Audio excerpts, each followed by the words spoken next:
Because it's Hina time. New update, new rules. Oh wait, I should probably make sure it's updated first. Okay. 1.21 mid-patch update. Okay.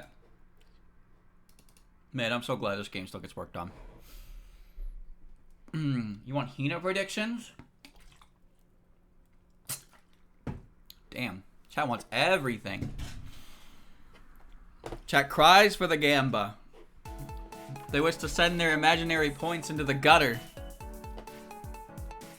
I don't know what was changed. Alright, chat, so we got some Hina-based moments going on here. So the question is... Oh, first things first.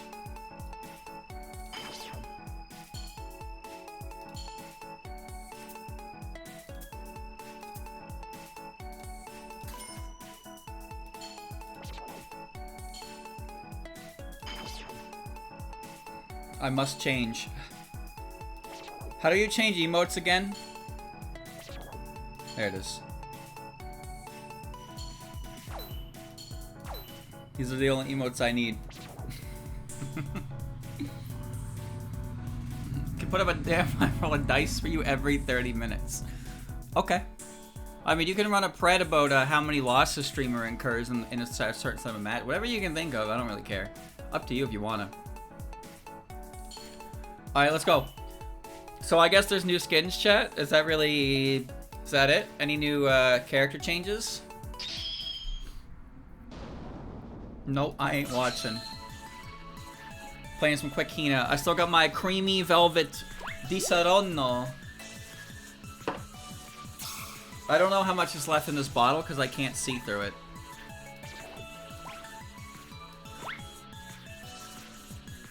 But we're gonna take a sippy. Here's the first one. Ready?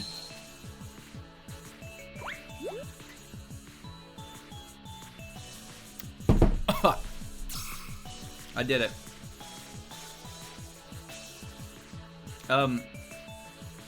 What Hina's real? Oh. I thought the Hina holding the shake was real.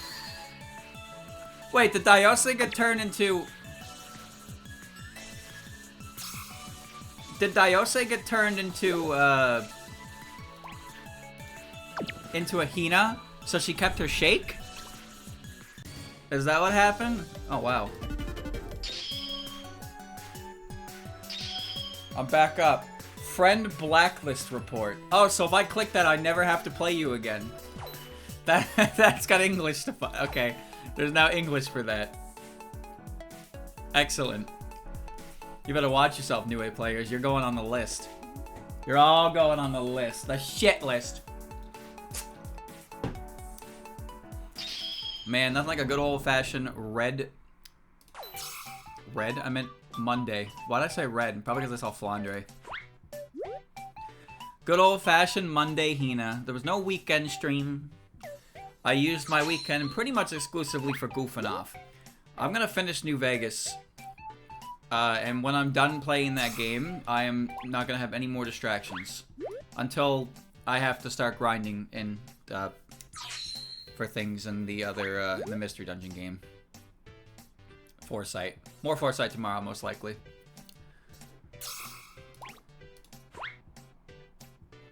There you go. It's all you, buddy.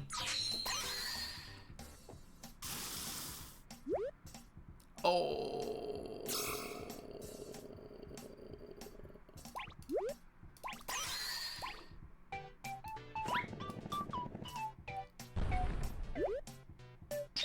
Damn. That was an unfortunate shot. Alright. Yeah, see, this... I don't think this happens that much, but there are times when I really get engrossed into a game, and I want to play a lot of it, and that's New Vegas, playing all of New Vegas again, plus the DLC, which I've never played before. So, I'm on the DLC now, so I'm finally getting to play the DLC for the first time. It's pretty exciting for me. But I'm gonna finish all the DLC, finish the main game, and then I'm going to not gonna have any more Fallout to play. And I will be okay with that. And I will go back to doing, you know, being productive with my time, surely. But, yeah. Like I said, until I have to start grinding for fucking Izanagi points or whatever the fuck it was in Foresight. I am gonna play Devil Decline, yes. Oh, shit. Hey, it's got its own side effect. I am gonna play Devil or Decline when that comes out. That's why I haven't started anything, and I've just been playing like exclusively Foresight, because I'm still waiting. I'm waiting for that, and I'm waiting for Mystia, and Devil Decline is gonna be a long time. You're gonna like Dead Money or hate it. Well, I mean, I'm gonna play through it regardless. Damn. I think Dead Money is second, and then Old World Blues. Either way, I'll play them all. Pushy.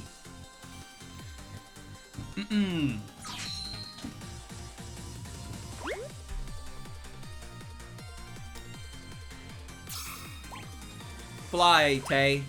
Yeah. He hates Dead Money. Well, that's fine. You didn't bring the gold with you?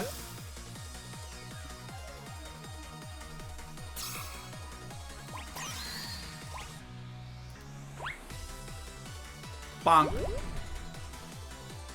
Yeah.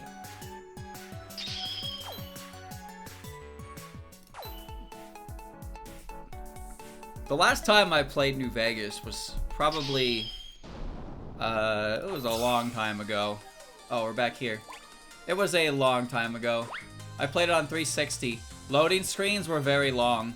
The game crashes it didn't at first, but it started crashing more often. And it's really annoying when it crashes. Because sometimes it just does it, with no reason. And then sometimes it does it on the cinematic kill cam. I'm just like, fuck. God damn it. Either way, most of the bug fixes have been addressed. I got a patch for that. But it still breaks down every now and again. It's really annoying when it does. You don't need a bajillion mods. There's like one mod you can download that addresses like everything for you. But there is a lot of mods for New Vegas and Fallout in general. It's a Bethesda game after all. But I didn't really look into those. I just wanted the mods that made the game, put it in a playable state.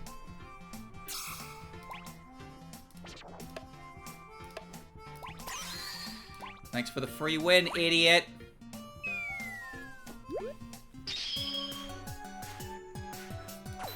Without mods, though, the game is very buggy and crash happy, that's for sure. I went to this neat location along the river that isn't marked by the map. And apparently there's a set of Enclave armor up there, but I couldn't find it. But you go up there and there's just a fucking massive family of Deathclaws. It was... okay. It was honestly ridiculous. But I couldn't find the Enclave armor, and I looked around for a while, and I was like, I'm not even gonna fucking wear this, and I left. I found the guns! I found the guns that were there, but I didn't find the armor. I had Rex's spotter perk. I was like zooming in and looking at shit and trying to see if it highlighted green, but I couldn't find it anywhere. There's no map marker or anything. Just a huge slab of land. Damn, she flew.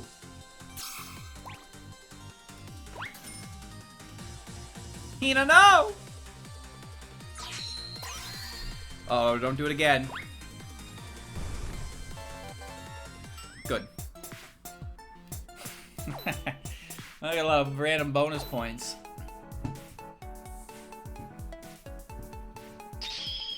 Yes, good. Yes, good.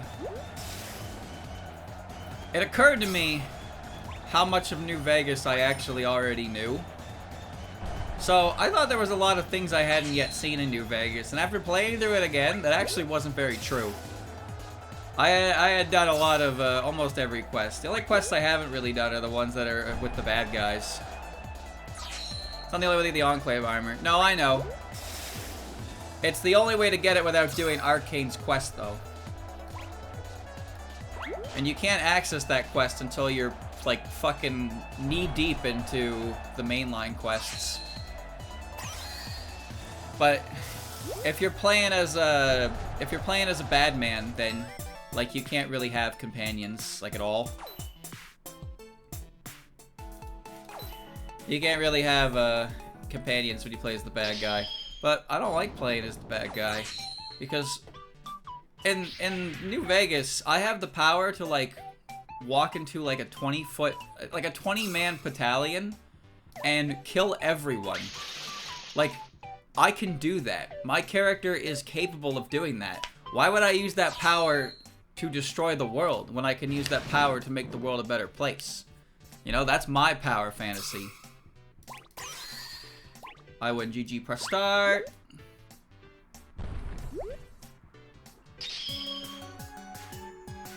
I figure if I have the ability to run in and kill 20 people, those 20 people who gotta die are the ones who are ruining the world. That's all. So I'm there to help people out. You get Raoul? Well, I mean, he's fine. I don't think he'll leave. What the fuck? I don't think he'll leave, but other characters definitely will. Boone will definitely leave. Veronica will leave if you let her know that, if you tell her you're the one who blew up the bunker. Which, you have to do that at some point in every ending except, Independent Vegas.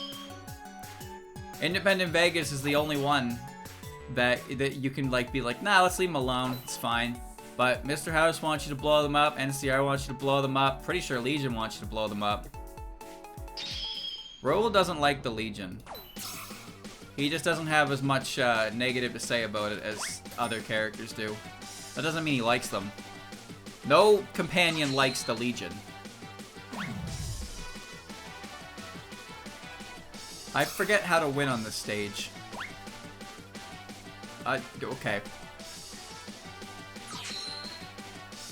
It is so much easier to build good relation with the Legion than it is the NCR. Probably because there's so many NCR places to go to. But I reset my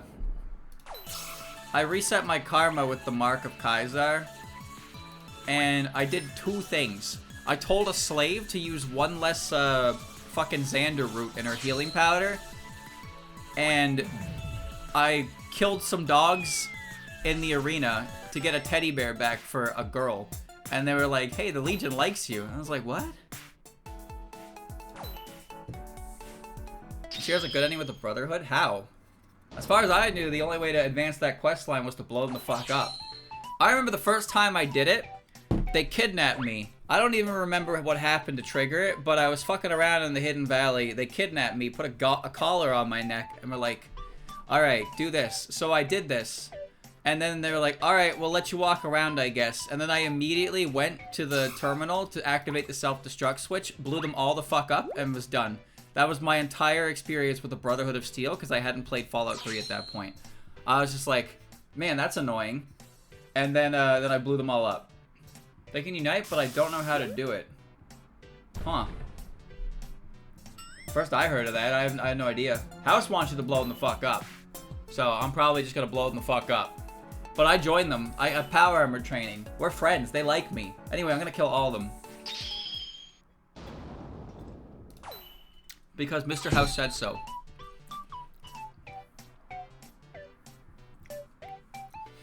Fallout 3 Brotherhood is not real Brotherhood of Steel. How's that possible? They're like on the cover art, dude. Okay. House is cool. I've never done the House ending. I like when you kill House, you get a notice. You get a note update that's like, you added a note, the end of humanity. It's like, yeah, without House, the world's going to, pretty much humanity is fucked. It's never gonna recover from this. We're gonna be savage until the end of time. I was like, oh, okay. 3 or 4 have different writers than 1, 2 in New Vegas. Yeah, I know. Don't worry. I know.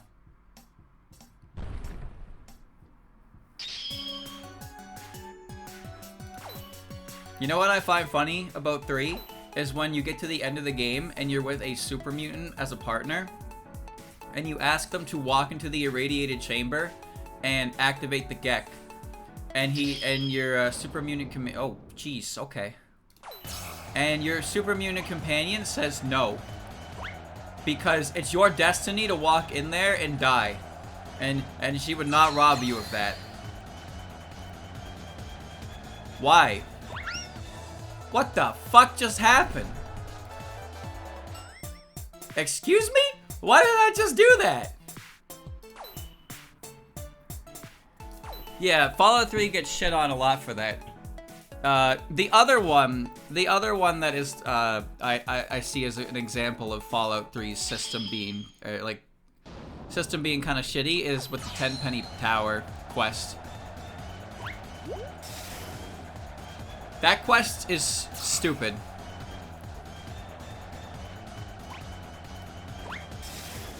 Because the quest is you go to 10 penny tower and there's ghouls who are being denied entry. So you have the option between killing all of the ghouls or convincing the residents of 10 penny tower to live with the ghouls. So if you kill all the ghouls, you get bad karma and 3Dog insults you over the radio. If you convince the inhabitants of the tower to coexist with the ghouls, you get good karma. And then when the ghouls move in, they kill everybody. They kill everybody in the tower. And that is apparently the good outcome. So yeah, not exactly well written. It's like, you didn't help the ghouls, you're a bad person. Hello? The whole point of the quest was, alright, so the people, the humans have issues with the ghouls. Yes, we're gonna play the racism card here. The humans are racist against the ghouls, they don't like them, they don't want them to coexist with them. You convince everybody to be open-minded and accepting of the ghouls and let them in. And then you let them in, and what do the ghouls do? Oh, they just pull a little racism and then kill every non-ghoul in the tower. But you know, that's good. That's good. That one's fine. Like, who fucking wrote this? Who wrote this, dude? It's like somehow this doesn't go both ways. Ghoul good, human bad. Oh my god. Wow, what a jump. Bethesda? Yeah, Bethesda can eat dick. How's that sound? If the outcome was they actually like coexist, that's fine. That's perfectly fine. It's the fact that the fucking ghouls at the end of the quest that's supposed to be the good outcome just has everybody but the ghouls die. Like, just because you're changing the people who die, you think those people in that tower deserve to die? Why? Why do they deserve to die? Because they're mean? Because they live in a nice place? This game came out in like, what, 2006? Poorly written is an understatement. And then, of course, yeah, the end of the game, what is he doing? And then there's the end of the game, where it's just like, hey, activate the Gek. Hey, can you do it since you can survive radiation? No, it's your job to die. Because Tenpenny wants to massacre a town? Yeah, but it isn't about Tenpenny, it's about everybody in the temple. Or in the tower. Yeah, he wants you to blow the fuck out of Megaton. You don't have to. But you think everybody else in that tower deserves to die because he's an asshole? And who said the ghouls aren't assholes, huh?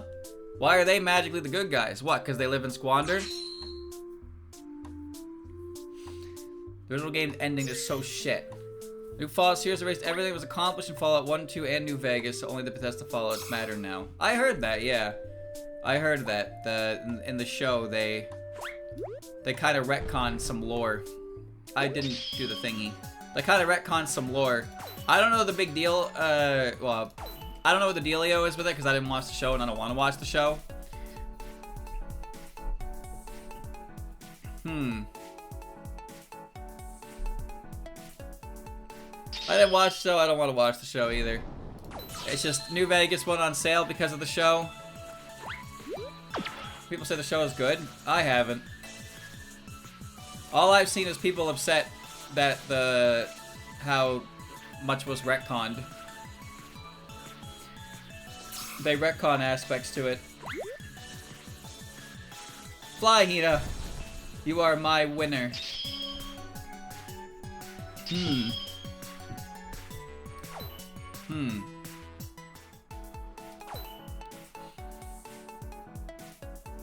Megaton is in itself stupid. Why would humans settle around a nuke?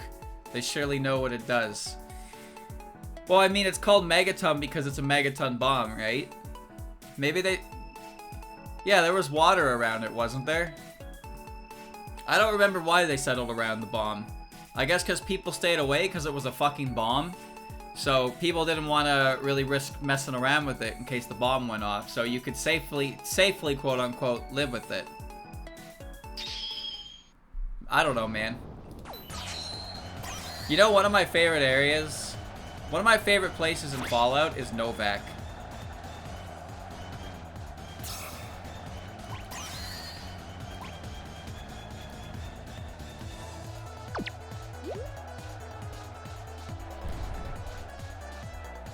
Doing well if they're angry Bethesda isn't ready to release a new Fallout. Okay. Cult dudes, the children of Adam, who made a tiny settlement around it. People eventually gathered there. Oh, okay. That actually does ring some bells, the children of Adam. They just released Starfield. Look how that did. Anyway, no. One of my favorite areas in Fallout is Novak because it's the name of the town, and it's just a little it's a motel with a big dinosaur and a couple buildings around it. But the reason it's called Novak is because the sign there that says no vacancy has been like destroyed. So only the words N-O-V-A-C are still there. So that's why it's Novak. I love stupid shit like that. Stupid shit like that makes me laugh. Like, that's why it's called Novak, because it's just they found the sign. They're like, okay, that's what we're gonna call it. It's best town, because you get a boon there, and you get your own house, and you can sleep and you're well rested. It's great. Oh, Hina.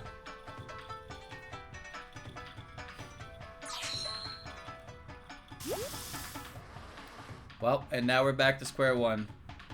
Which brings the town IRL. I remember reading that, Vault 9 is actually located at a real, like, Fallout shelter.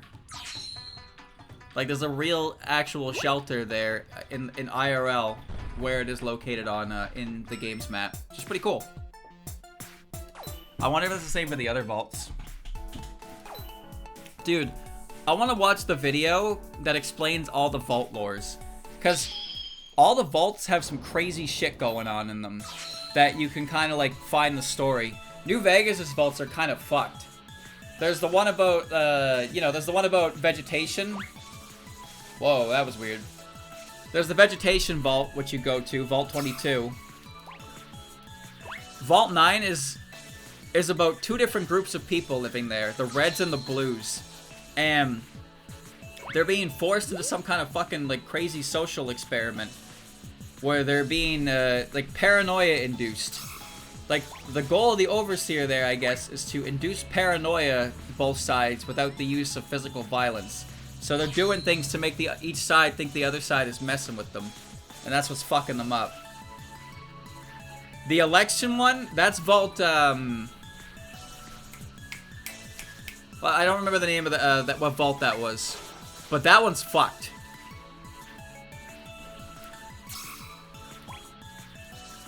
So, oh, whoops. That vault is fucked. Like, you find a recording at the start of the vault with 5 people, and then they kill themselves. Wow. And then you go in the vault and you figure out what it was. There's 5 people, yeah. And you can dig out the story. So, the thing is, in that vault, they have to sacrifice somebody every time. Every certain amount of time. Otherwise, they apparently lose access to, like, food, water, whatever.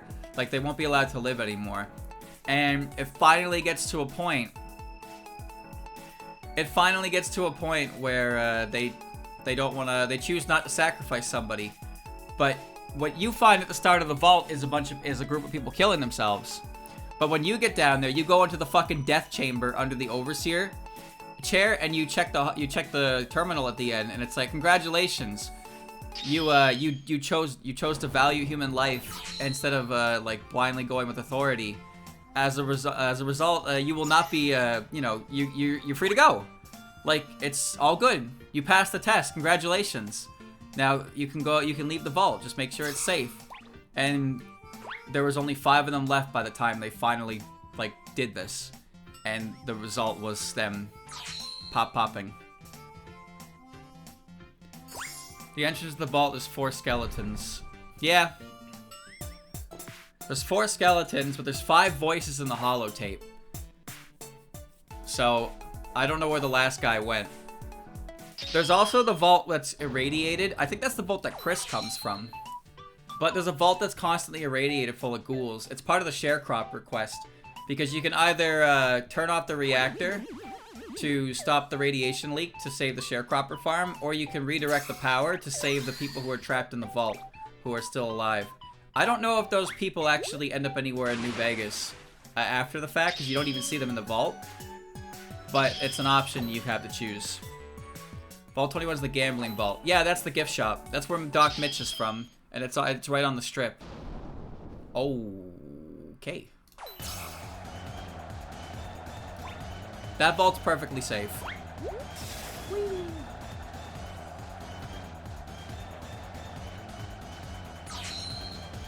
One vault I didn't see until 3 runs in. Yeah, same. This is my first time I got to it. That's Vault 9. Vault 9 is the vault that the Powder Gangers end up relocating to. However, the members of the vault actually aren't affiliated with the Powder Gangers, so your reputation with them doesn't matter.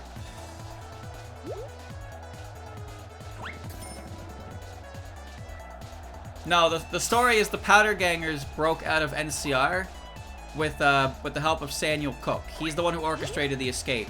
And he and a bunch of guys went north into the vault, where Eddie and stayed behind in the prison because it was fortified. So, but when you go to the vault, it's actually they're not Powder Gangers, they're ex-convicts. Thank you for the resub, Andrew.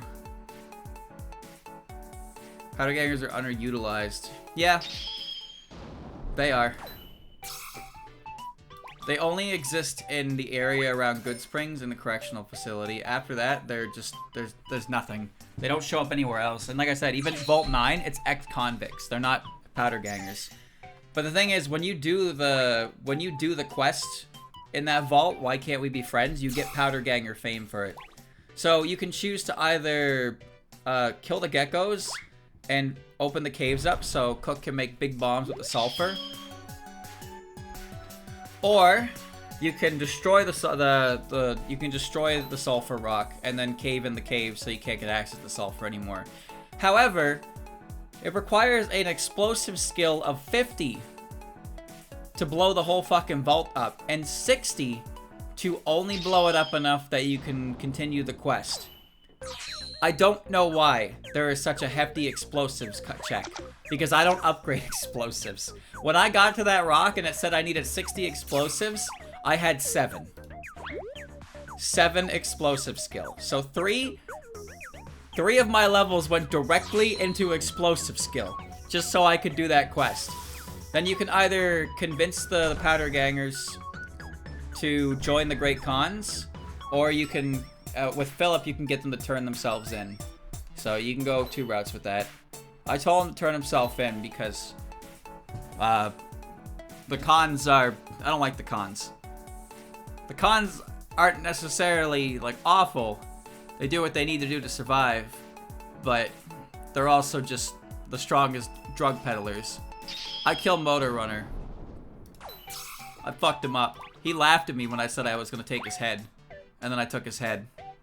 Dumbass. EZP said no to the dynamite. Nope, I went back to Good Springs at like level 24 and convinced everybody to give me their shit. Everybody give me their shit. Even got Easy Pete and the Boomer Museum explosive checks. Those are the only checks for explosive I know. The only other one I know of is the one that is part of the Legion Mole in Camp McCarran. And you can use a science skill to disarm that bomb instead of you can use science skill to disarm the bomb. Or explosives. No, Hina! With a speed skill of 75, you can make Carl insult the Great Khans next to Papa Khan, and they'll just all stand up and mag dump him. You slimy bastard. I should have hit the baseball, I forgot.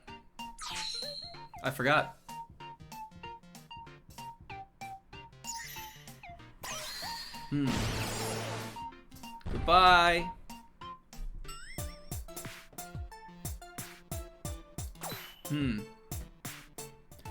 The collars of the Legion Slayers can be defused with explosives. Oh. I don't think I've ever seen one of those collars. Be honest with you.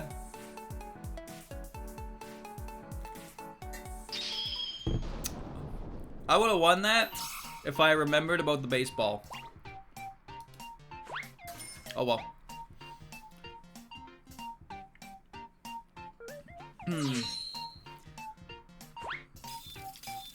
And she's cold. Oh, look at the texture on the ice ball. It's different.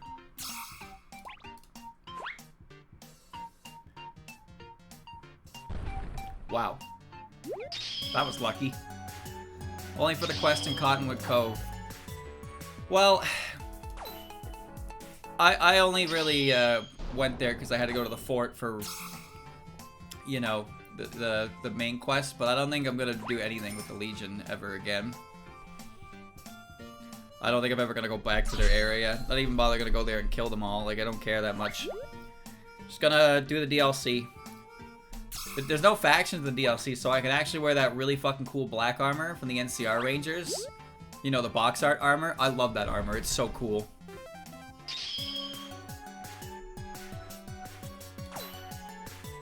Well, I mean, if my explosive skill will be useful in DLC, that's fine. It's at 55. We'll be very happy to kill Caesar. Yes, I know. You get a huge amount of points towards Boone's questline if you kill Caesar. But I already got all of his checks with other places. So I got his first recon armor. I did all the companion quests except Arcane's, because you can't access his yet. You can do Cassidy so quickly because it's part of the quest she gives you initially before you even join up. She joins up with you. One of the Van Graff quests requires you to bring her to them, and then she gets killed by them. And if you refuse... Oh, shit. If you refuse, then the quest has failed and they turn on you. But for some reason, I don't know why. I don't know why, but for some reason, after, like, I went to Freeside, and the fucking Silver Rush Crier, and, the Silver Rush Crier and Simon the Door Guard got hostile on me, and they attacked me, and then it said I failed Birds of a Feather. I was like, I was never gonna do that quest anyway, but I have no idea what I did to piss them off. Unless they found that I stole from their safe, in which case, yeah, sure. But Ranger Jackson said, don't seek revenge, because then due process will not work, so I acknowledge that. Okay, goodbye. I chose the pacifist route.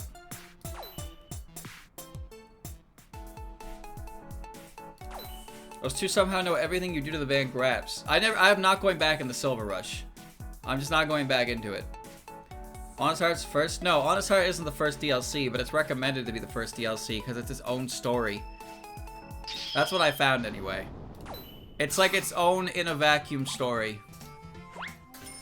Dude, I restarted like 4 or 5 times because I thought I could save the rest of the caravan that I went with. And I found out like it's basically impossible. It's basically impossible. So I was like, fuck it, we're moving on. I really tried, man, but the fucking white legs were just like, I'm actually bullet immune right now, so fuck you. I'm immune to bullets until everybody else is dead. Honestly, I started the Legion story. Yeah, I know, because Joshua Graham's there. That motherfucker be flipping pistols as you talk to him.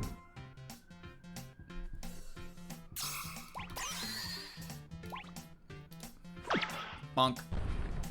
I started the DLC, yep. I'm level 40, I think? I'm level 39 or 40. Like, I'm done main Vegas. I just have to rush to get to the endgame quests. Holy shit, he's not playing Nue. So I'm gonna do the DLC stuff. Do everything I can to the DLC stuff. And then move on to the next DLC stuff. Finally finish New Vegas in its entirety.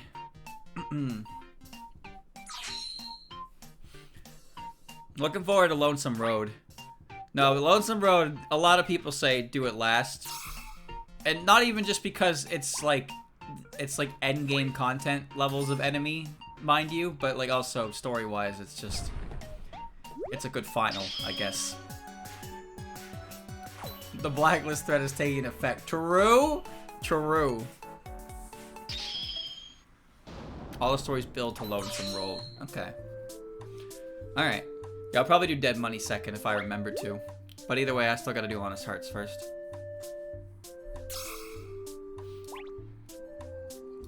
Joshua is a very cool character. That's gonna work. Yep, that's a win. Yum, yum, yum, yum, yum,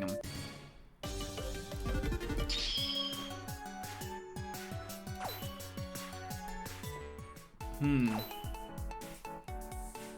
I don't know anything about any of the DLCs though, so I'm going in blind. I'm going in completely blind to like all of them. I only know about Dead Money because of the whole gold stuff, where the idea is you're not supposed to take the gold, but everybody be taking the gold.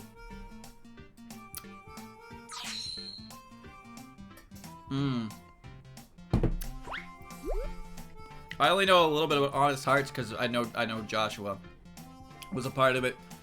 That's literally all I knew about it, though. That was literally all I knew about it.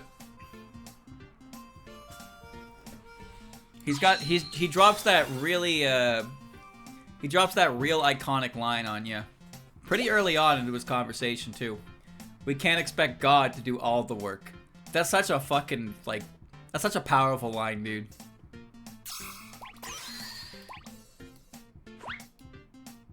Oh man. Nice. I haven't heard the fire within me line though. Andrew told me a bit about it. Andrew told me his fucking built-in DT is 50. That motherfucker's got a damage threshold of 50. Like, that's insane. That's higher than like reinforced metal armor. He's, man, literally too angry to die. Yeah, if you point a gun at him, he says, better make the first shot count. You won't get a second. Like, dude, Ooze is cool. And what is he? He's just a fucking missionary. He's a Christian missionary who ended up, like, meeting up with Caesar at some point. And they ended up forming the Legion together. The Burned Man.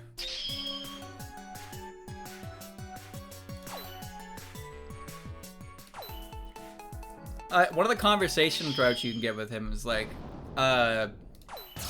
it's about like telling like Caesar is like I could kill what if I just told Caesar that you're still here? He'd be like, this doesn't really work because even if you kill me, like Caesar won't acknowledge it because it means that Caesar failed, so you'll never be acknowledged for killing me. They're like, there's no benefit. There's no benefit to killing Joshua, essentially. Because, like, Caesar will never acknowledge it. He threw down the Grand Canyon. Yeah, and he lived. He got better. He's a Mormon. But yeah, he's a missionary. He talks about God all the time.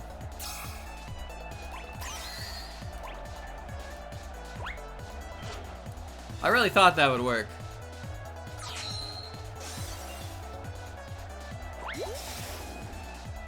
Damn.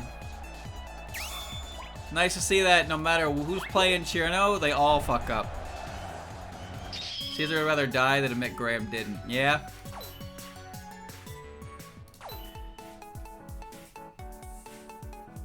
I talked to Caesar about all the lore I could get out of him. His legate is scary. That man is scary. Big ass man. But like even Caesar acknowledges the fact that like Lanius only follows Caesar. He doesn't follow Caesar's ideals. Like he fully acknowledges that, which is important to note because it's like if you kill Caesar, then Lanius is going to take over because he's second in command.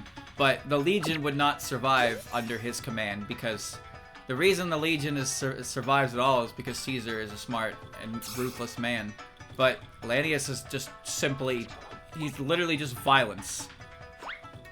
He's just violence incarnate.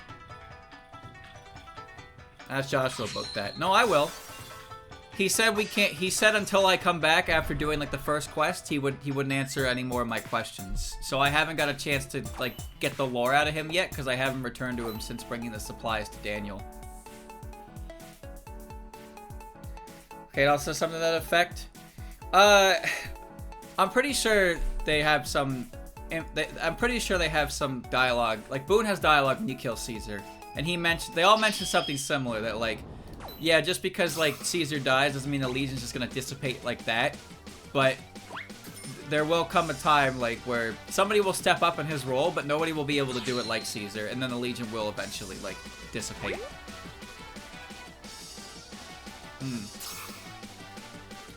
See, Lanius is interesting because you only see him at the end game. And then when you see him, that motherfucker is scary. Yeah, it's a long-term solution, basically. Because the only other person who, like, the second in command cannot hold together that entire, like, he's purely a warrior. He just fights. He is a madman in that sense. Fiercely loyal to Caesar and only Caesar. He could never actually run. You know what I found interesting? So I know he took the whole Rome aesthetic because that's what he saw was the most appropriate.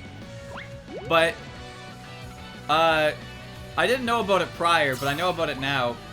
It's about the rule of 10.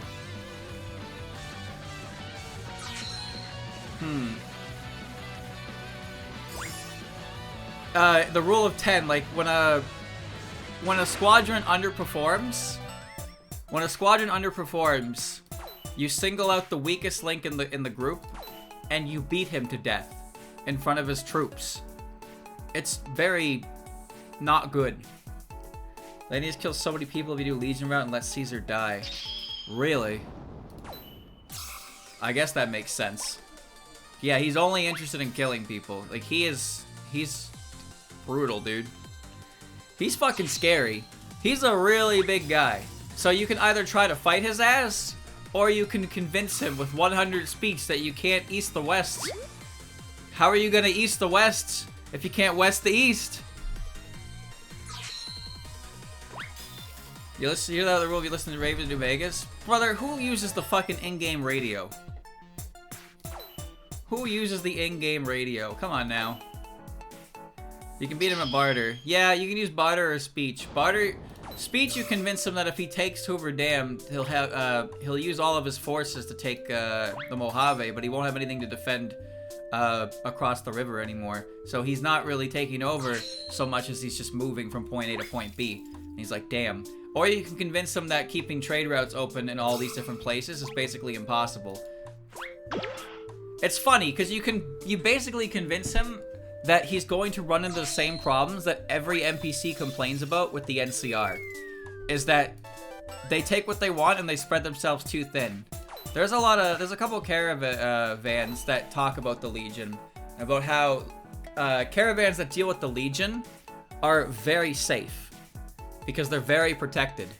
But caravans that deal with the NCR are not as protected and are taxed. So there are a number of caravans that pedal to the Legion because, like, pedaling for them is extremely safe. You can bluff into convincing them that Hoover Dam is just Boulder City 2.0. Oh, really? The Legion's sole good point is they make the trains run on time. Yeah. I feel like maybe the Legion needed a little more, like... They needed a little more. Because I think it's really hard to look at the Legion and think that anything they do is for the good of anyone. Like... I don't really think that anything they're doing is beneficial to anyone but themselves. Legion suffers from New Vegas having an absurdly short dev time. Yeah.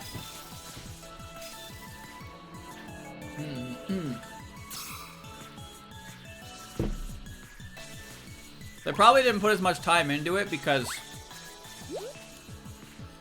you pretty much need to actively be doing the bad guy route if you want to do Legion stuff. Legion feels like what you do for an evil idiot playthrough. Yeah, but I hate the Legion. I don't like the Legion. Nothing they stand for and nothing they do is good. They do forbid addictive chems. That is one thing they do. They forbid the use of addictive chems and such, which is honestly kind of impressive. But they have slaves. They have slaves. They hang people up on fucking crosses. They kill people who they deem unpure. So it's just like, man. See, House has a plan for humanity. The NCR is a return to government, and they try their best. I don't have an issue with the NCR. I think they try their best. There is a lot of political bullshit in there, of course, but a lot of the people that join up the NCR are there because they actually do want to improve the world. They have noble goals, but there's too many of them, and unfortunately some shades of old world nonsense are leaked through the cracks sometimes. But Mr. House has a plan. Like, he has an active plan for the future of humanity. He prepared Vegas for the oncoming missiles. He shot down a bunch of them. Sure, he's a bit of a weird guy, and he definitely has his own interests in mind most of the time. I think he's related to the H&H Tools factory as well, though I don't really know by how much capacity.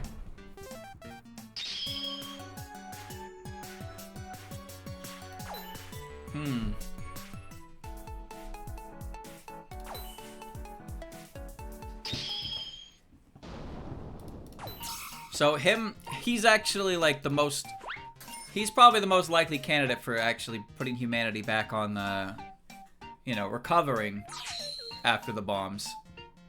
He is on the highest horse, yes. But he kind of earned it. His brother owned the factory. Yeah, there's a terminal in there that lets you override the Lucky Term 38 admin system. I don't know what that means, but I went in there and found it. There's like a story in there or something that I didn't bother reading because it was too lengthy. But H&H it's a house thing. Like, the Houses are involved in it, and it was his brother, Robert House. I don't read a lot of the terminal lore because some of it's extremely lengthy, and I'm just trying to play the game. It allows you to enter House's chamber. But you can already do that from House's chamber anyway.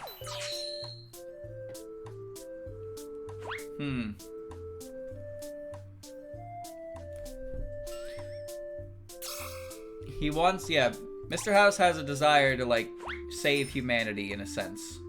But he's not doing it, like, necessarily like the followers of the apocalypse. Now, the followers of the apocalypse are nice, but they're doing a lot. They're really trying.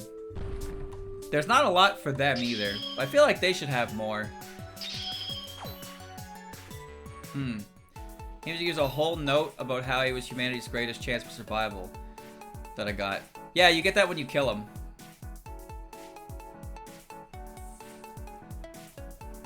When you kill Mr. House, you get the downfall of humanity.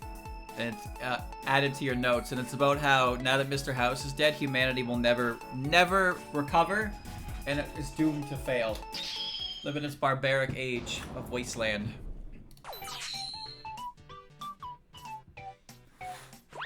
Open them up. I find it kind of impressive how both the Legion and the Yes Man quests pretty much start with telling you to kill Mr. House. But I don't believe the NCR does. I think the NCR takes a little bit before you have to kill him. But Caesar's first request is destroy the bunker, and then he's like, alright, go kill Mr. House. Yes Man's first fucking request is like, alright, we need to upload myself into Mr. House's network, so go in there and kill him and do that. It's like, okay. So you can very quickly get Mr. House out of the picture.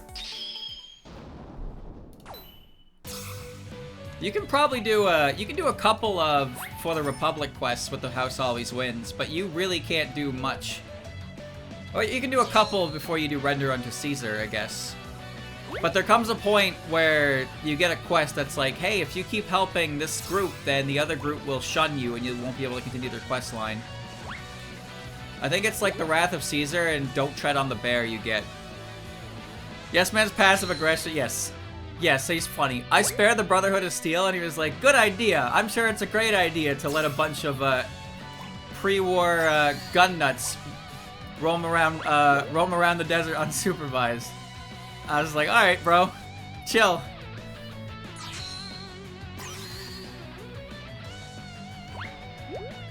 It's kind of impressive to me that I mean, you can probably kill Yes Man. Like, you can probably just kill him.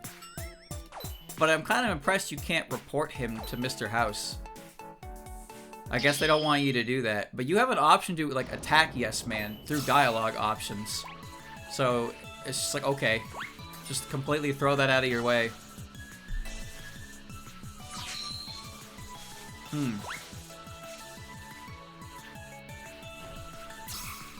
The funny thing is, you could effectively, like, because Yes Man, part of the Yes Man route is he's like, alright, you should probably go check out these other factions and figure out if you want to keep them around. But I don't think you actually have to do any of that.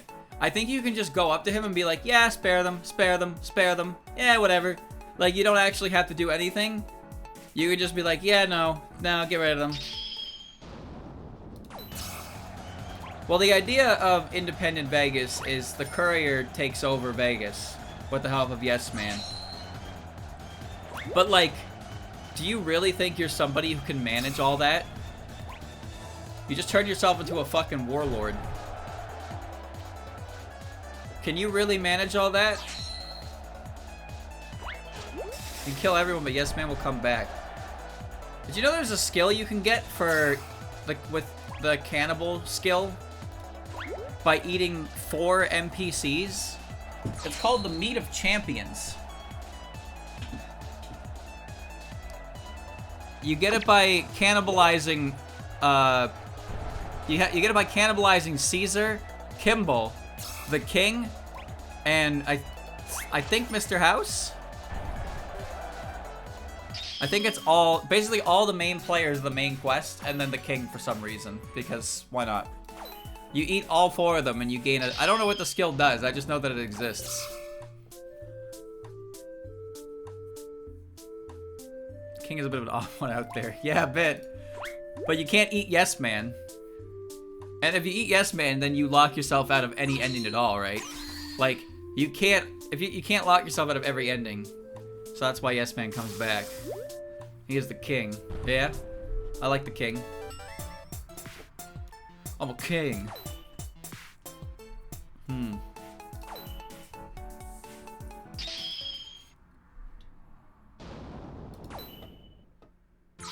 Yeah, you just moved to a new robot. Yeah, because again, if you did, then you couldn't beat the game anymore. Like, Oblivion has can like do that. You get a text prompt that's like, hey, you can't actually beat the main story anymore. The world is doomed. But I mean, if you want to keep playing, you can. But New Vegas doesn't have that. It has a little failsafe. So you can fuck up Caesar, you can fuck up NCR, and you can fuck up Mr. House. But you can still beat the game with Yes Man. So you're not just wandering around doing nothing. That was Morrowind? Oh, I thought that was Oblivion. Bethesda got too scared. Well, I mean, they gave you an option to reload your last save if you fucked up. And look at Dead Rising. Dead Rising was great because you could fuck up the main quest and the game was like, hey, you can still keep playing. and then you can keep your EXP for the next playthrough, and maybe you'll do better next time. So Dead Rising was great for that. Oblivion started to make NPCs unkillable. Oh.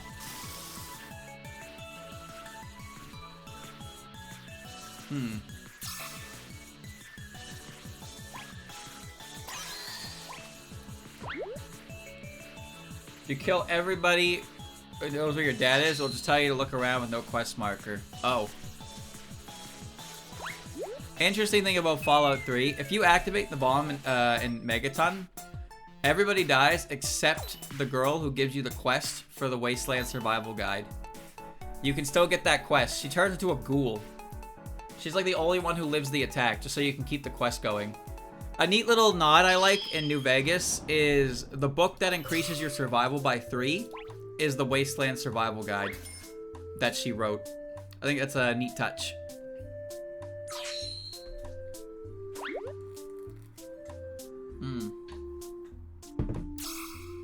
I wonder if I can make the shot. Well, kinda did.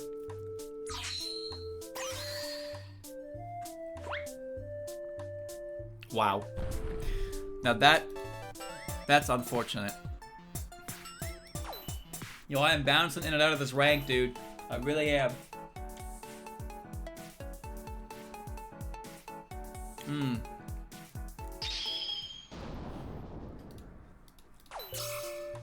Chat. Fisto. Why? Why he do? Why he do that? Oh, I got the Sunset Sarsaparilla quest done. You need 50 bottle caps for that. But when you get inside, there's a unique energy weapon in there, and the guy you're warned about at the beginning, I guess he got locked in the room, and you get a holotape of him in his last words, where he was like regretting his actions and running out of air. Like he was suffocating in there.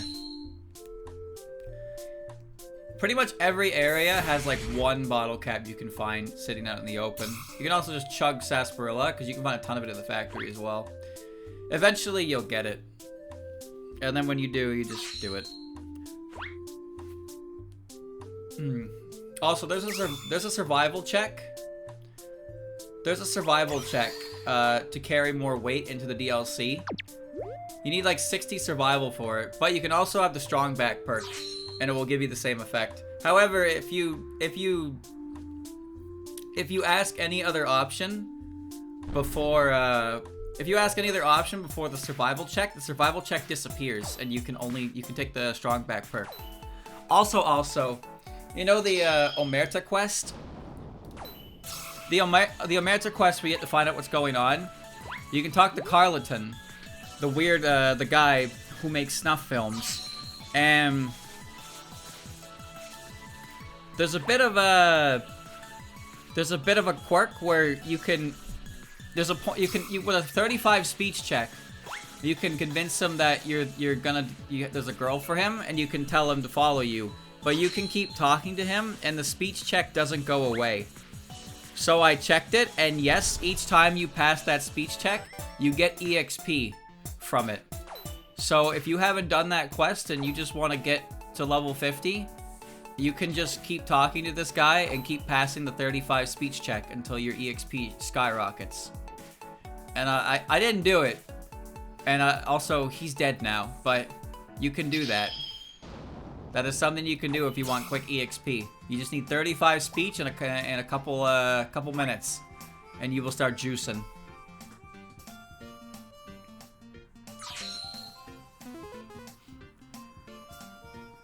I just had high speech checks, and also I did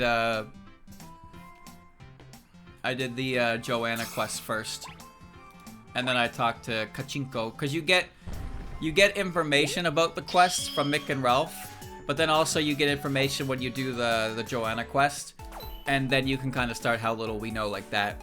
So it's better to do that first, because then you can do one quest into it. There are several of these bugs. Yeah, but that's the only one I immediately know, and it's really easy to do.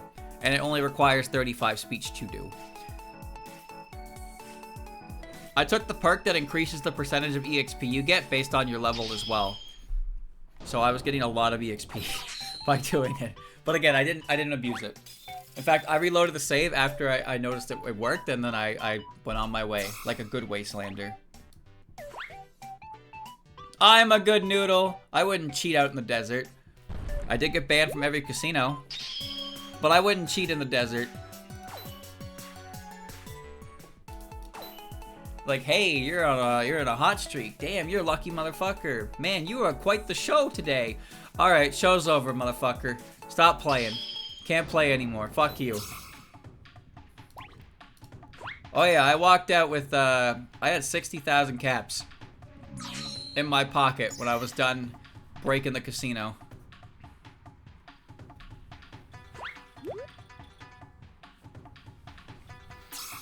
I just played blackjack with 7 luck, and a majority of the time I would draw the card I needed.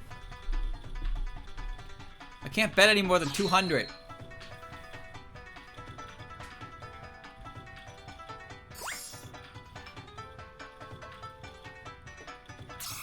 This is it, Luigi.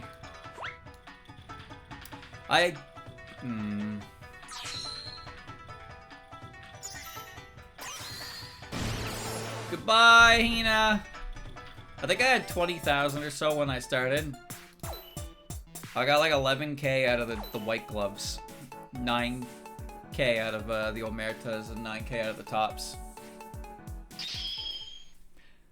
Ring-a-ding. Before you're at the bad limit, then go play slots roulette. Dude, I'm not playing roulette. I'm not there to make money. I'm there to get kicked out of the casino. Oh. I went to the roulette table once. I put it all on 35 to 1 odds, didn't win, and never played again. Fuck that. Oh shit. I don't know who that was for a second.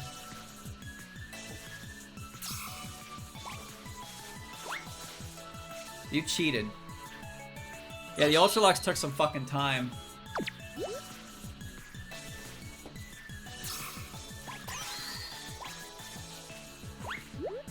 Bonk.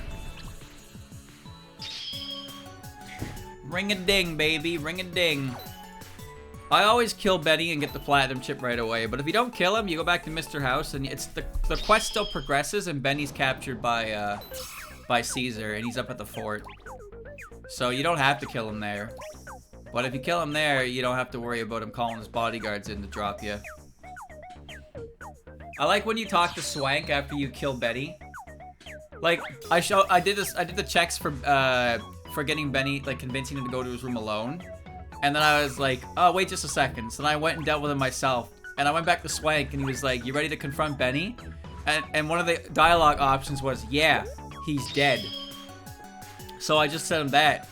And he goes, huh, guess that means I'm the boss now. Ring-a-ding. I like that they all say ring-a-ding, because that's the name of the quest you get. That's ring-a-ding, baby. That's the quest. It's funny that all the chairmen say it. He was just so not, like, shaken up by that news at all. If you kill him in a sweet and a special way, you can access normally an accessible part of Vault 38. Well, one's Vault 38. And how does that make it special exactly? I just told him no time die. I know with as a girl you can Black Widow him. You can sleep with him and kill him in his sleep.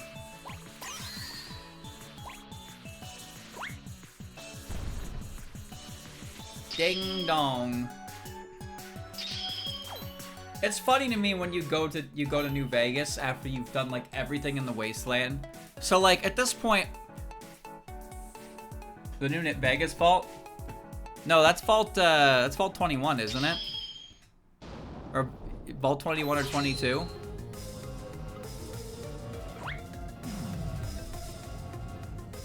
He's got that charm. Benny's nice soup. Oh, we're shaking. We're shaking. Bye, Hina.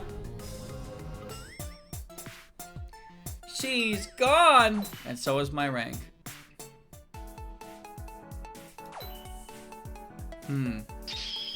Well, it got filled in with fucking cement for some reason. I don't know why Mr. House filled it with cement. Vault 32 is part of the new show, but it's in Vegas. It's literally in the heart of the strip.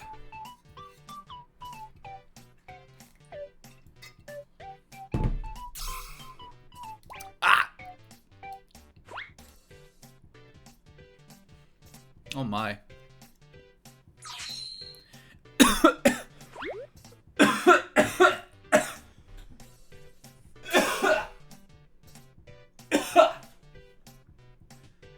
Ow. Where are you? Hina. I'm good. Wait, there's ground there? I didn't even see it. Ow. I think it's funny. I think it's funny that, depending on what actions you did before you talked to the faction, like the main faction goer, they have like different dialogue. Caesar was ripping into me. He was like, alright, this motherfucker. You killed my mole at Camp McCarran. You took over Nelson. Like, he started listing off all the shit I did to fuck with, his plans. And he's like, why in the goddamn would you actually come here after all that? And I just said, because you said I'd be safe. He's like, and you believe that shit? See, the thing is, as it's partially outlandish. It's partially outlandish to believe. I don't know what Crocker says, mind you, but Caesar, it's actually kind of believable that despite everything you did against the Legion, he would still, like, want to enlist your services. Because, as he says, everything that you do, like, when you decide to do something, you, the player character, you fucking get it done. You produce results at an extraordinary level. And if he can somehow convince you to start producing those results for his sake, he's gonna take the shot. So, like, he actually makes sense, because that's how Caesar is. Like, even though you fucked so much up for him, the idea that he could utilize your skill set for his gains is alluring enough to try. Thing is, I have no idea what Crocker would say about it. If he's like, alright, so you fucking completely wiped out Forlorn Hope. Like, you blew up the monorail in Camp McCarran. Like, there's so many things that Crocker could comment on NCR-wise if you did Legion side for them. I have to wonder what his reason for not just, like, fucking shooting you on the spot for doing it is, you know? It's not honor that keeps him from killing you. It's respect for your ability. Because the fact of the matter is, even though you did all these things to fuck with the Legion, you still did them. You accomplished them. These are things that you managed, and he can't help but be impressed by that. I don't know where she is, but I'm pretty sure she didn't move from that spot. Yep, she's still there. They don't turn hostile if you're vilified? Yeah, because they're all over the fucking Mojave. You'd never be able to walk around if they were always hostile. You'd be getting into gunfights with them everywhere, and that would just be super obnoxious. Also, you'd be attacked on the strip regularly because all the NCR soldiers there. If you walk into their base, they'd probably piss you off. But there are so many places where NCR's troops exist that if they just started attacking you, because of your reputation, you would just have a hard time playing the game. You really would. Because they make up so much of the east side of the map. Sorry, the west side of the map. Meanwhile, the Legion occupies, like, 2 locations. Legitimately. Like, there's only 2 actual locations the Legion... Well, 3, I guess, if you want to count Nelson, but... Cottonwood and the fort are the only places I can think of that actually have Legion attachments for rep. Otherwise, it's just every now and again Caesar sends a group of assassins at you. Oh, so the NCR has ranger teams on you? Okay. I was wondering what their version was. Getting attacked by legionary assassins is so fucking annoying. But hey, sometimes they show up with a super sledge, and I love that.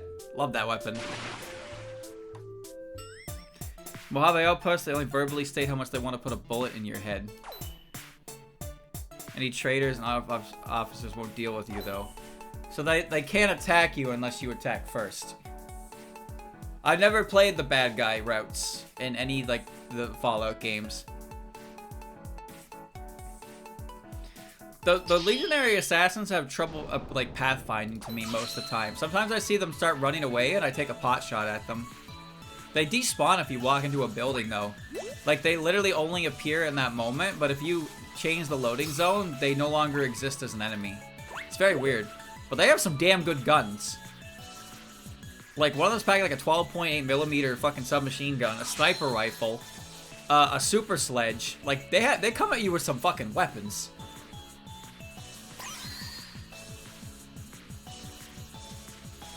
Assassin's Squad and Sarah sends you to 3 days before you're labeled a terrorist. Oh. Oh, I told Andrew this story. When I was dealing with Vault 9, I fast traveled to a location close to the cave where there was a group of powder gangers. However, I just had my reputation with the NCR go up, so a ranger ran up to me and handed me an NCR emergency radio. And he was like, remember, you're not alone out there. Give us a call if you ever need help. But because I was in a group with 4 powder gangers, they all aggroed and started, they picked a fight with the ranger. So I'm watching a 4v1 with this ranger and these 4 powder gangers, and my hands are up. I am not gunslinging. I'm just watching, and that ranger stands no chance. He's dead instantly. And I just thought about it for a second. He literally just brought a radio up to me and was like, remember, you're not alone out there. And then I watched him get gangbanged by 4 guys. And then everybody went back to their business. And I just went over and I looted his corpse. It's like, damn, man. What a shame. All right. I'm gonna head out. A great confident forlorn hope and gunned down 2 soldiers for going down. Oh. Well.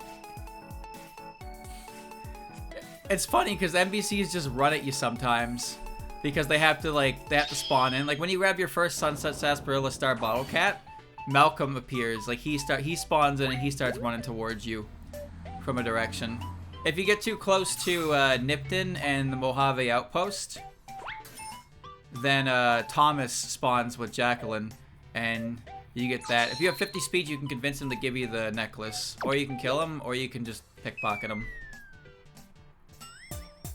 Dude can show up anywhere. Yep. I took a nap and he woke me up and I was like, dude, the fuck? The sky is from Antari. Yeah, he ran into a truck and got stuck. And he was like, hey, we got stuff for you. And then he tried to like leave and he was stuck in the back of a truck.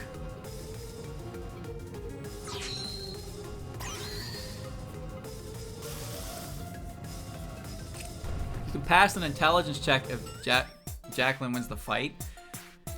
Really? I've never seen her win the fight. Her armor is not high enough. Like, I've literally never seen her even come close to winning the fight. I just assumed that she was just, like, she was destined to lose it. It's kind of crazy. I guess you got to help her. How would she even win? Like, I don't even know how she'd win. Her weapon and armor is just completely worse. It's 100% worse than Thomas's. Gets the caps if she lives. Yeah, but she already has 2 on her. Thomas has 7. I've never seen her win. In fact, I rarely get to see the gunfight. He usually just runs at me. And he's like, did you see that? That crazy bitch tried to kill me. And I'm just like, mod check? Where? And one time I found her body because a piece of her fucking splattered head happened to be at my feet a little ways from the body. And so I checked that little flesh pack and there was some bottle caps in there. You comment on how nice her 6 caps are and she's like, yeah man, it's cool, isn't it? And you hit her with the, actually there's 7 caps, you thief. Oh. Oh. Passing intelligence checks, man. Meanwhile, I found 2 perception checks in the game. 1 for 7 and 1 for 8. One to start the Ted Gunderson quest outside of the Ultralux, and the other was for Sarah in the Vault gift shop. I was like, I have no way to get 8 perception. I gave myself 1 perception because it's a skill I don't care about. I am blind as a bat.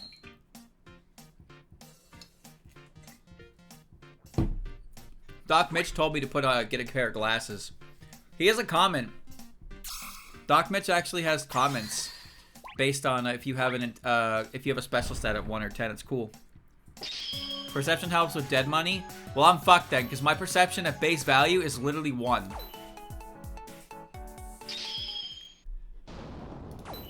I guess I could get the implant to increase it, but like, it's just okay with it being at 1.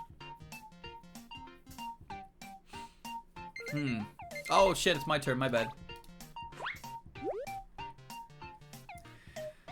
I wanted to do an idiot quest, but there's not a lot of like low intelligence conversations, and intelligence is directly related to skill point distribution, so it kind of fucks with the rest of the game. Also, low intelligence is kind of sucky because you still need to increase your science and lockpick skills to like actually explore and get things from, you know, like if you want to explore more, you need to have enough science and lockpick. But science can be used for skill checks as well. Like, imagine playing with 1 intelligence and then going to Dr. Henry in Jacobstown and being like, hey, I know how you can run some stealth boy tests on a Nightwalker, like Night Stalker brain. Meanwhile, I have an intelligence stat of 1. So 3 or 5 stat difference. An intelligence stat of 1 lets you increase your skill points by 8. My intelligence is 8 naturally, and it's 14. It adds up. Unless you take the perk that increases the amount of skill points you can distribute, you're not gonna have a good time. Charisma is my standard dump. I like putting into charisma. You need a charisma stat of 7, and you can impress the mini boomers. But you don't need to do that because there's more than enough quests to get them to like you for Valair.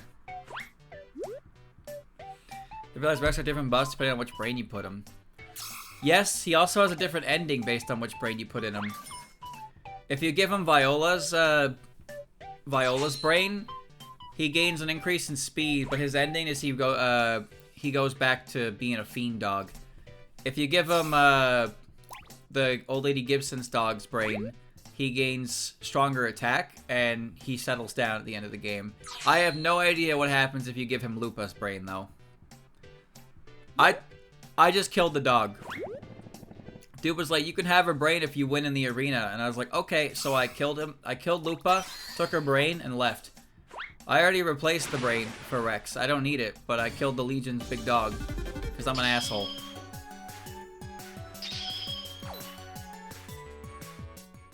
Permaskill books are nice, but they're so few and far between. They really are. The most I found is the Big Book of Science and the Wasteland Survival Guide. I found like 2 for sneak. I found like 3 or 4 for fucking energy weapons. That's something I never increase. I do not use energy weapons. I just don't. See, I like the idea of playing a low intelligence, but extremely high strength and high charisma. That kind of run sounds hilarious. You just have a charisma and strength of 10, but an intelligence of 1. You are the suavest, dumbest, strongest motherfucker in the world. And your weapons can be fun. To be honest, I don't really like them. They're just like, here's my T38 modulator blaster. Like, all right, here's my .44 caliber Magnum. Pew pew pew. Like, I'd rather point a revolver at somebody than a fucking nerd-ass energy weapon. Lord Death of Murder Mountain. I'm not there yet. I'm like 150 kills short of Lord Death of Murder Mountain. I also do high strength because strength affects melee weapons most of the time, and I like melee weapons, and also strength affects your carrying weight, and I am a hoarder. I'm a hoarder. The Super Sledge requires 100 melee to wield properly. Also, I took a new a DLC perk. It was a new perk that decreased the strength requirement for all weapons by 2, which is really nice. Because the Rebar Club takes a strength of 9. It's like, damn. Is melee a fun build? What makes melee fun is the skill that you can ragdoll people with. Otherwise, no. Melee is exactly as it sounds. You just walk over to somebody and you swing a weapon at them and they ragdoll and it's fucking hilarious. But otherwise, playing the shooty game is a little more entertaining sometimes. Melee is strong, hits hard. Most things run at you anyway, and if somebody's shooting at you, you have a companion to deal with it. Bethesda Melee. Yeah, it's very boring. Bethesda Melee is pretty boring.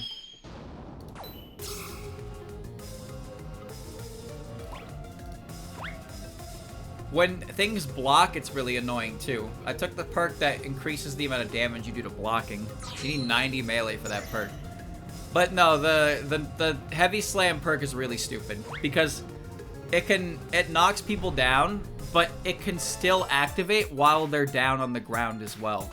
So you can effectively loop somebody infinitely. If you're on a 1v1 and you get the knockdown, you can just beat the shit out of them and you might ragdoll them again while they're still in ragdoll. And then you can just do that. I broke my weapon before and I had to punch a fiend in metal armor for the rest of his HP. I knocked him down into a corner, so I just walked over to him, looked down, and just...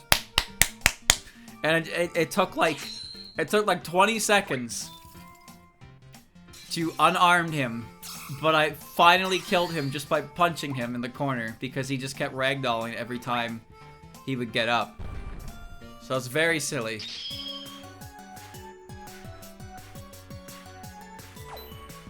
I don't like explosives. I don't. The only thing I like about explosives is you can put one in somebody's pocket and watch them fucking explode. That's funny.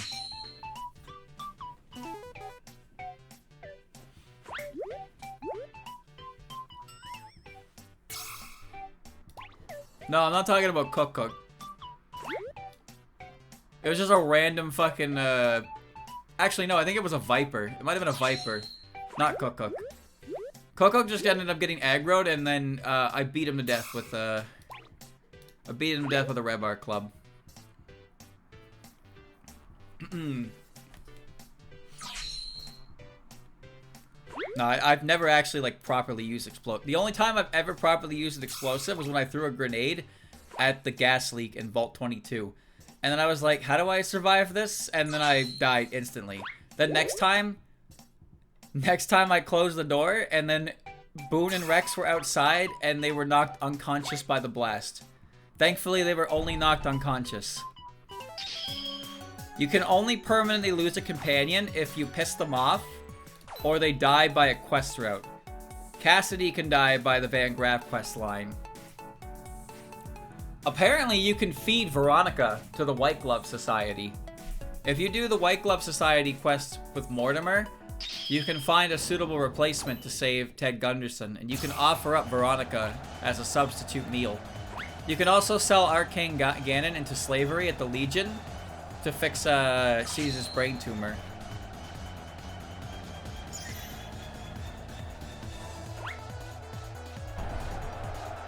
I didn't play arcade mode. You can feed most companions to the White Glove. You probably shouldn't do that. They trust you. Whee!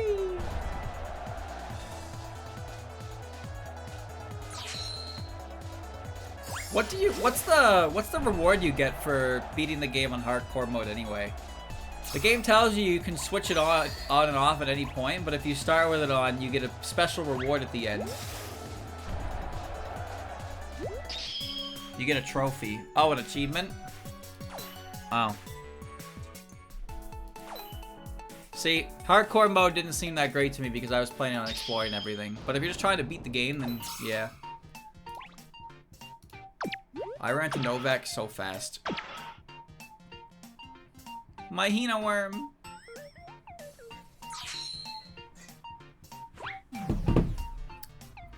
You fool!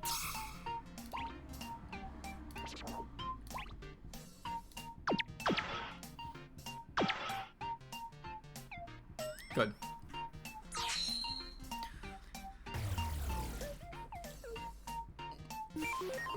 Beep boop, beep boop, bop, beep boop.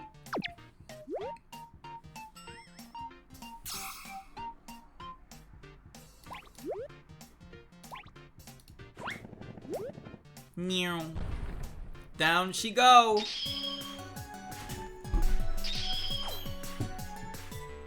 I read that the Wild Wasteland perk changes the frag grenades you get at Camp Searchlight in the church to holy hand grenades, which are apparently very strong.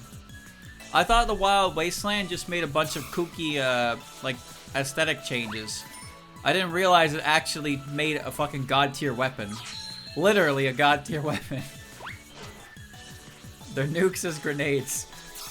Yeah, I saw something about that. It was like, so yeah, you just get these, and then you do the item dupe glitch.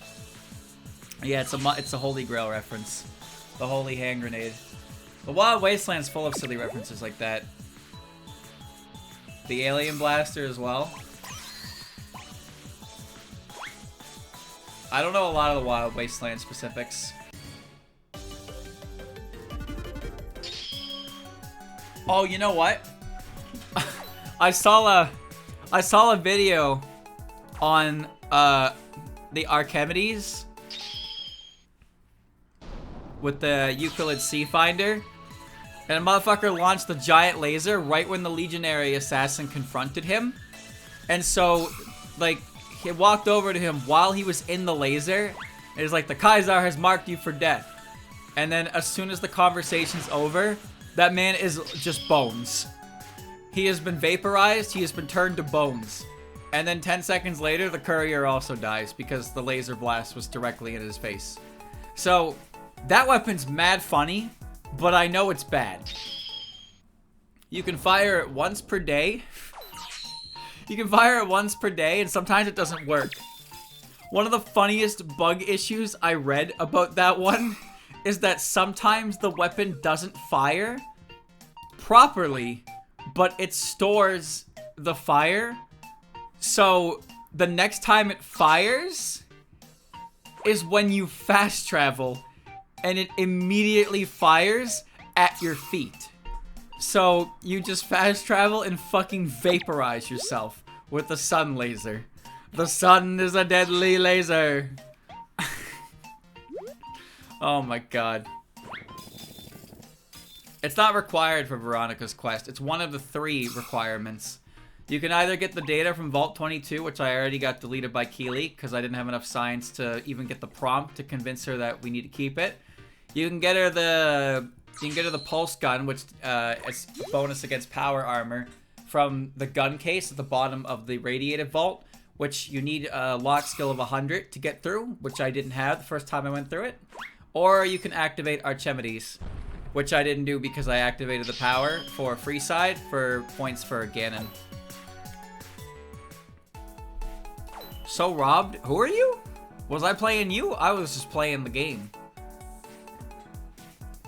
If you couldn't beat me at my worst, do you think you can beat me with my best? You can get the data of your Veronica's quest without a skill check. Well, I mean, you can go activate it if you want. You just need the gun, which you get from the kid at free side. You have 1,000 caps, or you can give him like 20 with a 50 barter. Pulse gun soft lock request. Basically, yes, because you can log Archimedes out and you can delete the data from Vault 22. The pulse gun is the only one I think you can't really fuck up, because the odds of you going in there and getting it prior is pretty rare. And I don't think you'd sell a unique gun like that. Actually, speaking of that, I went to the Sniper's Nest located close to Cottonwood Cove, and there's a gun case there as well that's also very hard locked. I found Gobi's Campaign Sniper Rifle. It's just a fucking sniper rifle with a scope. A laser sight scope. It's awesome. It's got like desert camo on it too. It's my favorite gun. I wield 3 things. I have a hunting rifle, a sniper rifle, and a melee weapon. That's all I carry with me in terms of weapons. I stick all the other ones on the footlonger at the bottom of my bed. I have over 200 different explosives under in the box next to my bed. I'm very wise.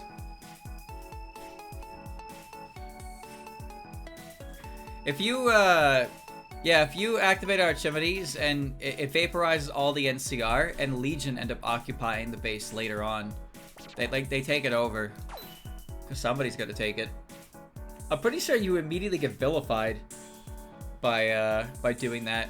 I know that if you activate the Brotherhood of Steel, a self-destruct system, you immediately get vilified. But you get less karma reduction if you just manually kill all of them. Mr. Fantastic is spared because they assume he knows what he's doing. They don't necessarily care about the plant, but they still want it operating, so that's why they leave Mr. Fantastic alive. Oh yeah, every weapon I own is located in my it's located in my trunk at the foot of my bed. I also hung my power armor up in my wardrobe. That power armor is heavier than that wardrobe, but it is comfortably hanging in there.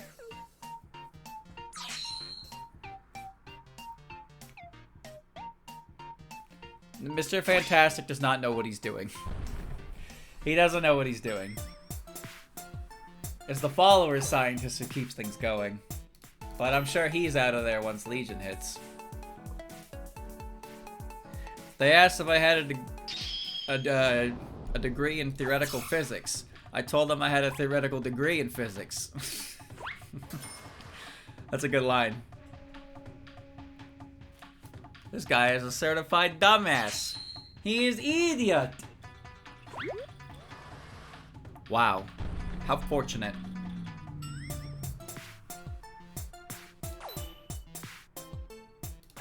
Some NPCs are great. Some are fun to talk to.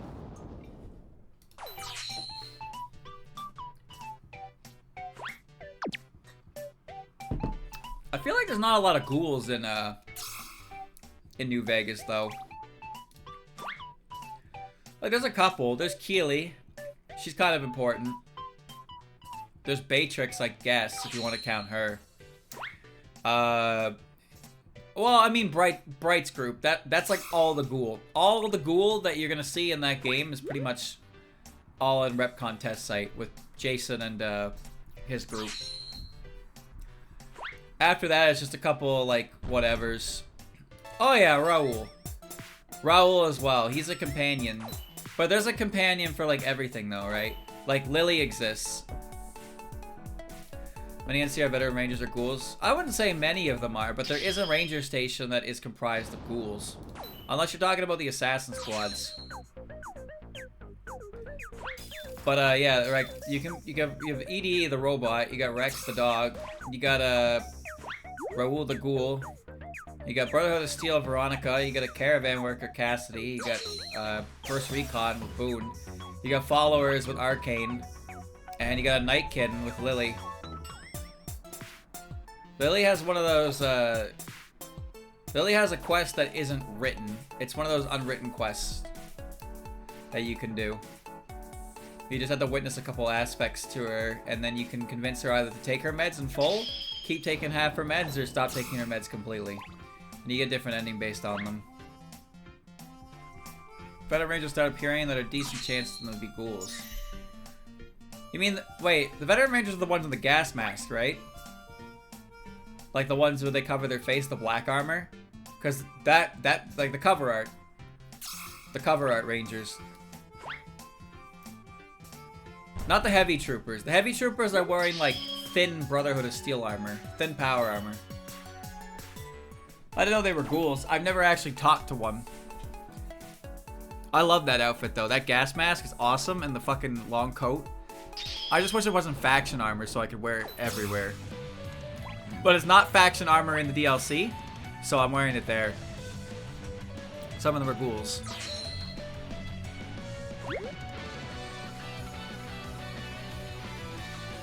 She's hanging on by a thread. Oh. Did you know that patrolling the Mojave almost makes me wish for a nuclear winter? When I got this assignment, I was hoping there'd be more gambling. Motherfucker, we're in Bitter Springs. What do you mean? What do you mean we wish there was more gambling?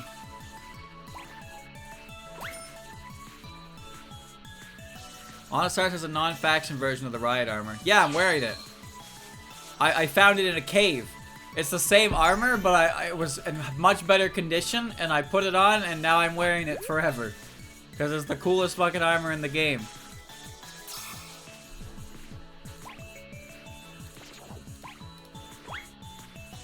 There's a reason he's on the cover, man. I'd really like my beret back. I mean, you get to keep a copy of this beret anyway. It's like the only piece of equipment that gives you a crit chance up.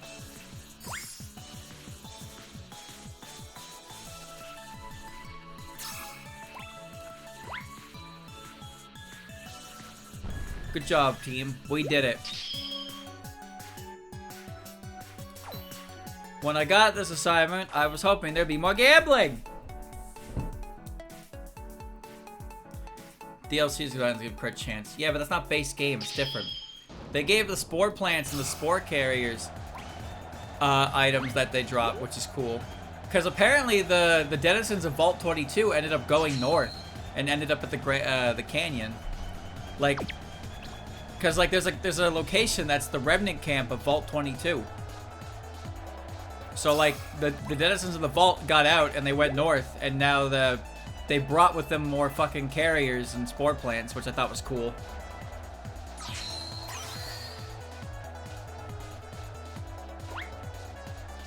Oh my god.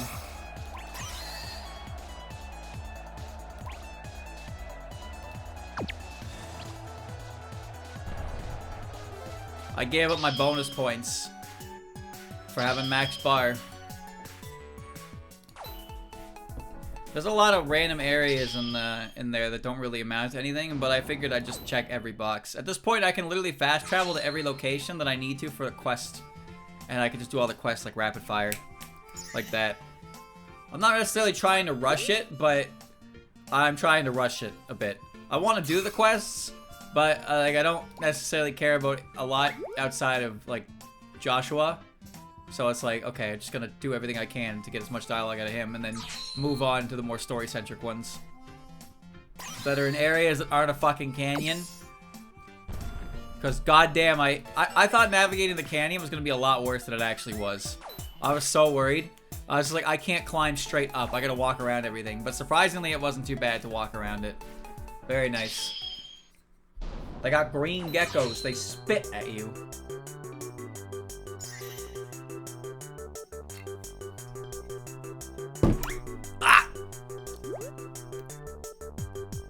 Chat, we're gonna do 10 more. 10 more Hina. 10 more Hina.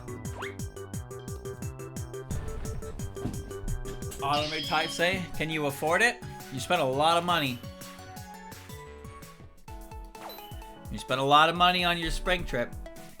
Although I want to go to the autumn one. I really hope I can this year. Ah.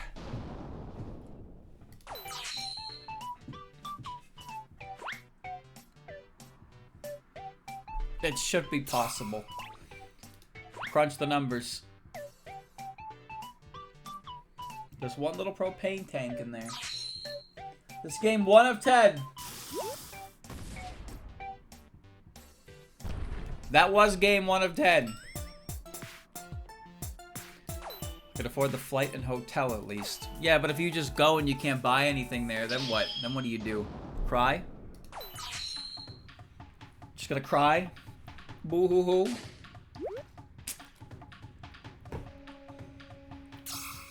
Yo, racing kind of cracked. Oh. That's it for me. Yeah. Just shoot directly at. Yeah, there you go. Game 2. Another loser is streamer. What a shame.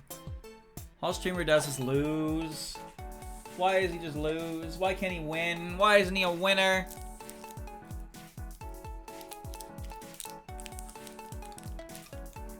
Candy. Ang. Where's my third game?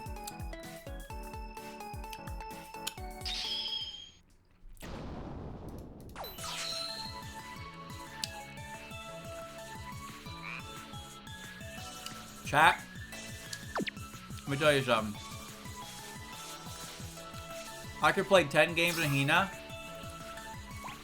and I guarantee you'd be more likely to answer correctly how many games I lost than how many I won.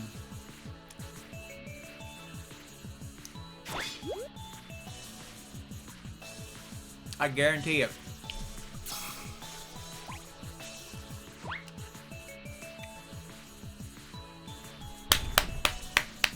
Look at that. We call that a victory. I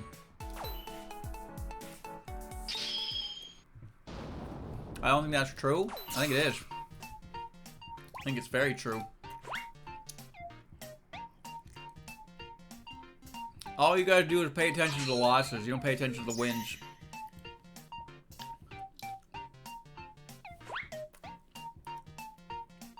I could win 5 games in a row and lose 3, and you'll be like, streamer, you're on a losing streak.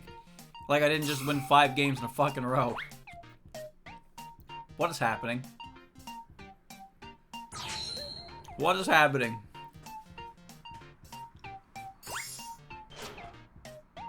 Hmm?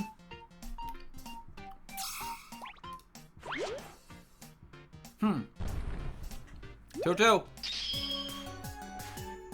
2-2. 2-2.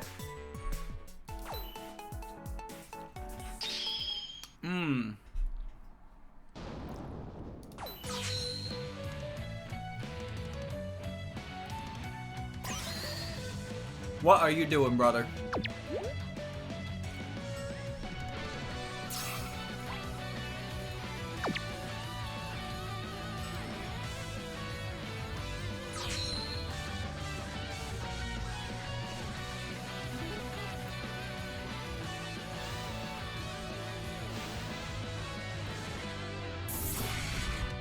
He's trying to make Hina. Look at her big ass shoulders. Goodbye, Hina.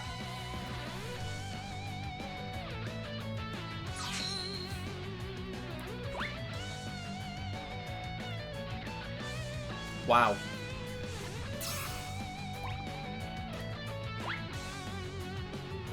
Goodbye, Hina.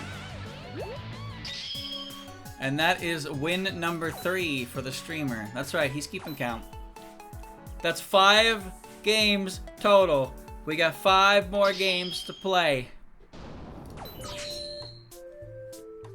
I got 1 key today. I spent 4 on that Jun. What is this? What have you done?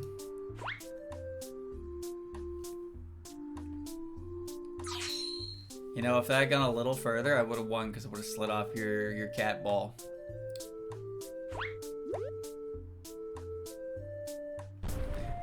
Amazing. 6 games, 3 wins, 3 losses. I have been ranked down. I am loser. Time to change the POV. Run back. I gotta go to the costume shop after. Pull some boxes.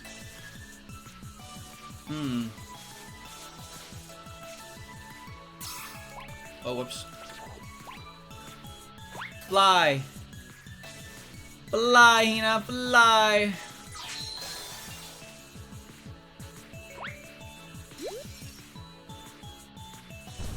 Okay. Amazing.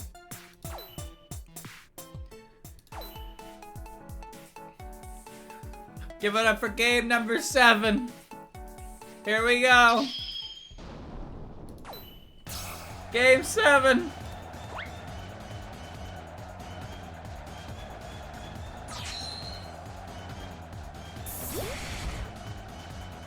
Well, that was certainly an option. And now, to throw.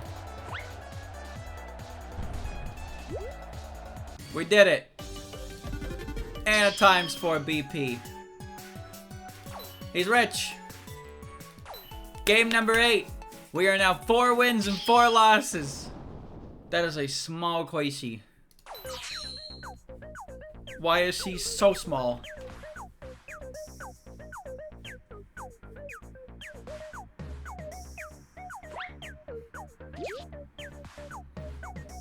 Crazy. What did you throw at her?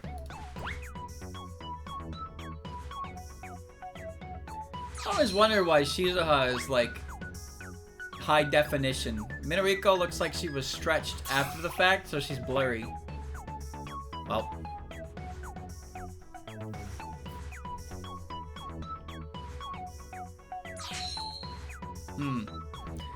Bablubi.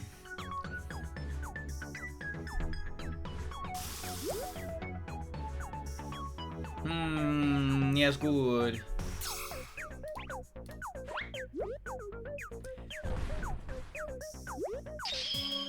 Going to game 9, chat. Game 9, game 9. I lost count of my wins and losses, but I'm pretty sure it's 4-3. Which doesn't make any sense, because how could it be game 9 at that point? I think it's 4-3. It's game 7? I don't know anymore. Minariko's not playable in this. She was a character in Millionaire Lunch, though.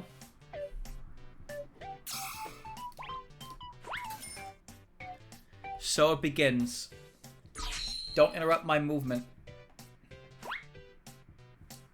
Alright, he's not ready for this. He's never seen a technique like this before.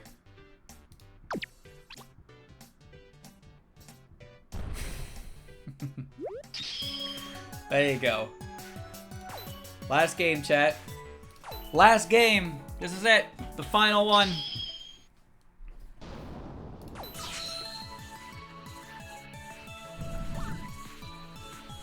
That's the best you got.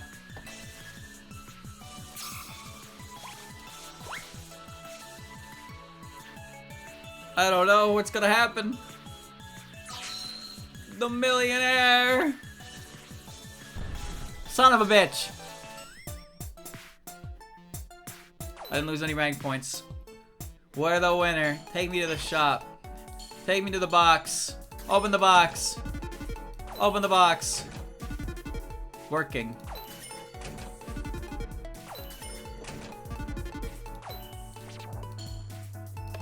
Nope. Have that. Oh, I don't have this. Soup chair no. I got soup chair no. I have PJs. And I have the nurse. Use 3 pieces to unlock. Bing, bing, wahoo. I got it. New outfit unlocked. Anything new in the basic shop? Sportwear? Seen that one before.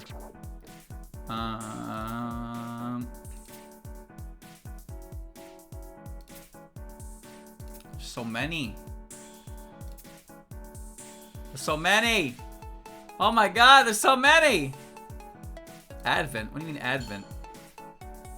Oh, this is new. Bunny. Yeah, that's new. Hoodie A. Her coat is a big hoodie. Hoodie B. No hoodie. Hoodieless. Remy got... I don't think that's new. Too far. Baseball. Nice catch. I don't remember that one. Cheerleader. Toddler. Okay. Yomu, Yomu.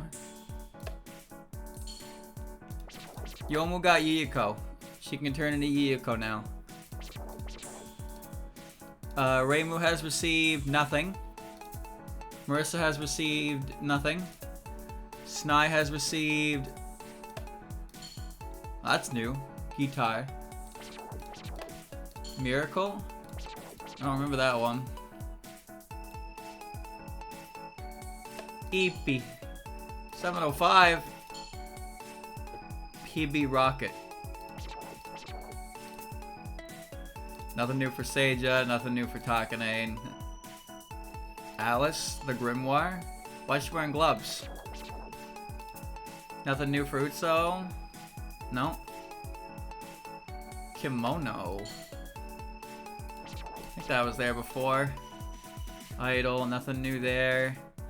The suit. What's that? Eating. Oh, okay. I see. Flandre. It's not the grown one yet. Ace Queen Namako? Okay. Spell card. That one seems new. Katiriobaprik. Mima. Nobody cares. Raisin. Bunny. Okay. Nothing new for Keiki. Nothing new for Eiki. Nothing new for Hina. Nothing new for Shizuha. Nothing new for her. Look back. Nothing new for her. Nothing new for her. Nothing new for her. Okay. I don't see anything new.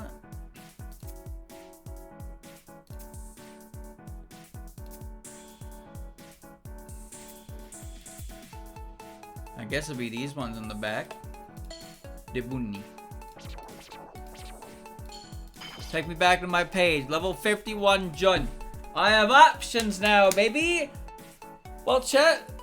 Little Monday Hina action. Not bad at all. I do say so myself. We're gonna clock out the Hina gameplay. It's a neat little update. Some new outfits. No balance changes. No stages is what I can tell. So just a minor change. Cool checking it out. Hopefully we get a more substantial one soon. But who knows? Just have to wait for the future of Hina.